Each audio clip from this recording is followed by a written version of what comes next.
Es admirable la armonía que se da hoy entre las dos lecturas de la carta a los Gálatas y el pasaje evangélico que se nos propone hoy de San Lucas. Todos estos días viene hablando el apóstol, viene hablando por lo tanto la palabra de Dios, de que la razón de ser de nuestra vida, el fundamento de nuestra vida, es el acto de fe. La relación de fe que nos vincula a la persona de Jesucristo y por Cristo, con Él y en Él, al Padre en el Espíritu Santo. Esta vida trinitaria que nace en nosotros, a la que somos incorporados, a la que nacemos en el momento del bautismo, es no solamente una realidad ontológica, sino no solamente es un cambio de ser, sino es una realidad dinámica, que por lo tanto está llamada a crecer, y a crecer indefinidamente hasta que lleguemos a la perfección en Cristo Jesús. Es la vida en Cristo que se va desarrollando en nosotros, primero como una semilla, como un germen, como un niño recién nacido que no sabe hablar. Aquí pues tengo la gracia de celebrar muchísimos bautismos, algo que me ayuda muchísimo a actualizar lo que significa la vida de la gracia y la vida cristiana, el nacer de nuevo. Y uno de los ritos que yo antes no hacía siempre porque es un rito optativo, ahora lo hago siempre desde que una vez una madre me recriminó y me dijo aquí, en una de estas capillas de la selva, me dijo, ¿y no va a hacer lo de abrir los oídos y abrir la boca, lo del efetá? Bueno, me quedé con la boca abierta, así que desde entonces nunca he dejado de hacerlo religiosamente. Es decir, en el bautismo, nosotros que somos infantiles, como bien sabéis, infantil viene de dos palabras latinas, in, que significa sin, efatus, que significa palabra. La persona infantil es la persona que no sabe hablar, que no tiene habla, que no sabe relacionarse con Dios. Y aquí el apóstol San Pablo, en la carta a los Gálatas, nos da una presentación colosal de lo que es la vida cristiana. Dice él, en Gálatas 3:22, la Escritura presenta al mundo entero prisionero del pecado, para que lo prometido se dé por la fe en Jesucristo a todo el que cree. Antes de que llegara la fe, estábamos prisioneros, custodiados por la ley, esperando que la fe se revelase. Y así la ley fue nuestra niñera, hasta que llegara Cristo y Dios nos aceptara por la fe. Una vez que la fe ha llegado, ya no estamos sometidos a la niñera, porque todos sois hijos de Dios por la fe en Cristo Jesús. Los que os habéis incorporado a Cristo por el bautismo, os habéis revestido de Cristo. Ya no hay distinción entre judíos y gentiles, esclavos y libres, hombres y mujeres, porque todos sois uno en Cristo Jesús. Y si sois de Cristo, sois descendencia de Abraham y herederos de la promesa. Por lo tanto, lo que dice San Pablo son palabras tremendas que yo no sé si somos conscientes de su alcance. Es decir, lo que está diciendo es que nosotros los cristianos, nosotros los católicos, no podemos ser gente que vive en la carne. Y cuando digo en la carne no quiero decir adulterio o masturbación o pecados de sexto mandamiento. Significa la visión mundana de la vida, significa vivir de lo que percibimos por los sentidos, de las personas humanas, de las personas que nos rodean. Pero ¿hasta qué punto soy consciente de que da igual el idioma, el color de la piel, la educación que una persona tenga? Un bautizado es un pedazo de mi carne, es un pedazo de mi vida. Esa persona y yo, ese hombre, esa mujer y yo, somos una sola cosa en Cristo Jesús. Ahora, si un hermano mío, o mi hermana, o mis padres, o mis hijos, no viven en gracia de Dios, y yo vivo en gracia de Dios, no somos uno. Ahora, si a mí me funciona mucho más lo que percibo por los sentidos, lo que percibo por la carne y la sangre, que lo que percibo por la fe, que es de lo que habla San Pablo, la fe nos ha convertido en criaturas nuevas, no solo a nosotros, sino en la manera de mirarnos unos a otros, la manera de tratarnos unos a otros. Una persona que está en gracia de Dios, una persona que es católica, que está en China, que no nos conocemos ni nos vamos a conocer en esta vida de nada, somos uno en Cristo Jesús. Somos una sola cosa en el cuerpo místico de Cristo, del que Cristo es la cabeza. Y ya puede ser tan español como yo, o tan dominicano como yo, o tan americano como yo, o tan de la Conchinchina como yo, pero si no está en gracia de Dios y yo estoy en gracia de Dios, si esta persona está muerta y yo estoy vivo. Para mí, una persona que vive en pecado mortal está muerta. Es un cadáver. Y los cadáveres apestan. Yo me doy cuenta que una persona en pecado es un cadáver, es un difunto, es una persona que se le están comiendo los gusanos espirituales, que por supuesto está llamada a resucitar si se arrepiente, pide perdón y recibe el sacramento de la penitencia, de la absolución, de la reconciliación. Pero si un hermano mío y yo comulgamos el mismo cuerpo de Cristo, ¿cómo se puede tolerar el más mínimo racismo en la Iglesia?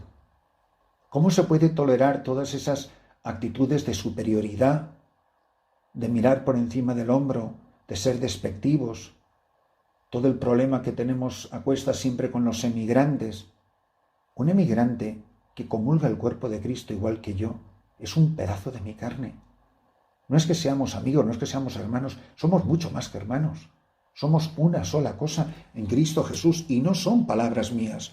En aquellos tiempos no habría a lo mejor negros y blancos, pero lo que había era judíos y griegos, esclavos y libres, hombres y mujeres.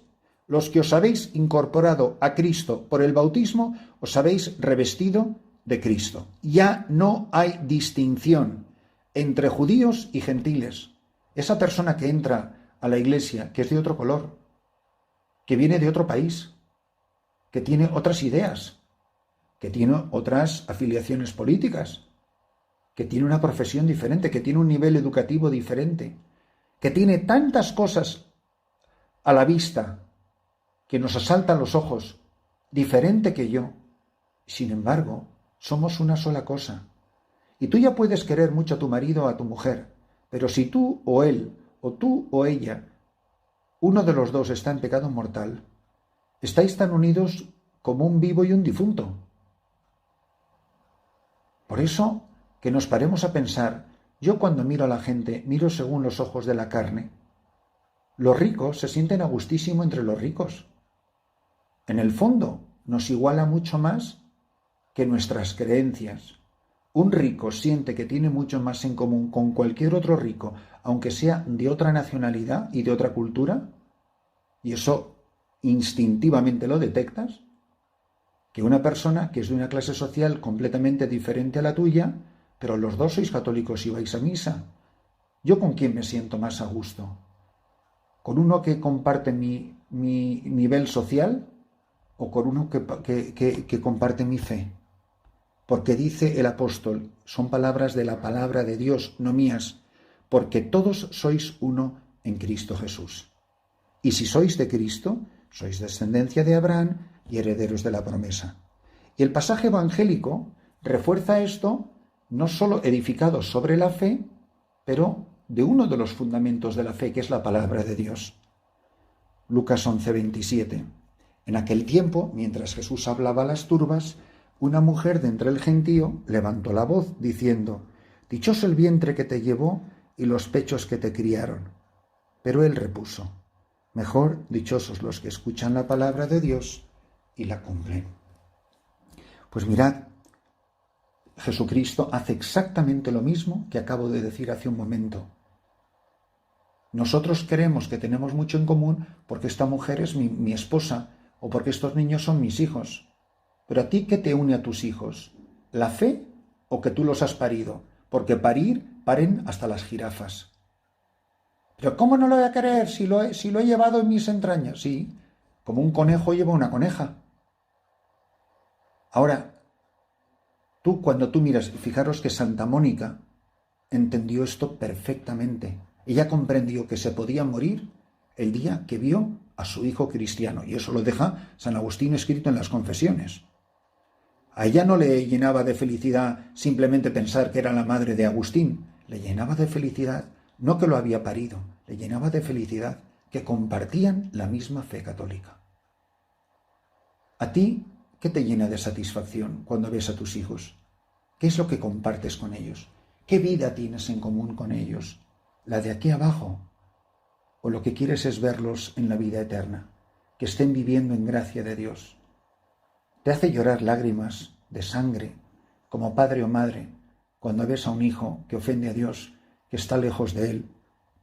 Te das cuenta que un hijo tuyo que no está en gracia de Dios, y tú que estás en gracia de Dios, si no tenéis nada en común, porque no tenéis a Cristo en común, ¿qué tienen en común los padres con los hijos si no tienen en común a Cristo? Si todo lo que no sea Cristo se va a quedar en el cementerio. Ahora, cuando le dicen el piropo de dichoso el vientre que te llevó y los pechos que te criaron, y nuestro Señor Jesucristo es capaz de corregirles cuando están ensalzando a su madre, dice, dichoso el vientre que te llevó y los pechos que te criaron, pero Él repuso, mejor dichosos los que escuchan la palabra de Dios y la cumplen, como diciendo, tengo mucho más en común con cualquiera de estas personas que escuchan la palabra de Dios y la cumplen, que con la persona que me haya amamantado, obviamente con quien tiene una relación de madre e hijo, la tiene porque ella es la que ha escuchado la palabra de Dios y la ha puesto en práctica. Es decir, el vínculo de Jesucristo con su madre no es sobre todo un vínculo o no es principalmente un vínculo de la carne y la sangre, es un vínculo sobrenatural. Y bien que se lo recuerda cuando le dice ella, tu padre y yo te buscábamos. ¿No sabíais que tenía que estar en las cosas de mi padre? Le recuerda a ella que ella está unida a él por un vínculo sobrenatural. Mientras el mundo de lo sobrenatural no sea el centro de nuestra vida, vivimos una vida carnal. Por eso, toda marginación, todo racismo, todo aire de superioridad, esta cuestión de clases sociales, de quién está más arriba, de quién está más abajo, de quién tiene no sé qué pedigrí, quién no sé cuántos, es una cosa tan repugnante, es una cosa tan asquerosa, es algo tan anticristiano que deberíamos de revisarnos muy mucho. O tenemos a Cristo en común o no tenemos nada en común. ¿Por qué? Porque lo dice San Pablo. Porque todos somos uno, por la fe y el bautismo, en Cristo Jesús. Y son dichosos no los que estamos unidos unos a otros por la carne y la sangre, sino porque escuchamos la palabra de Dios y la ponemos por obra.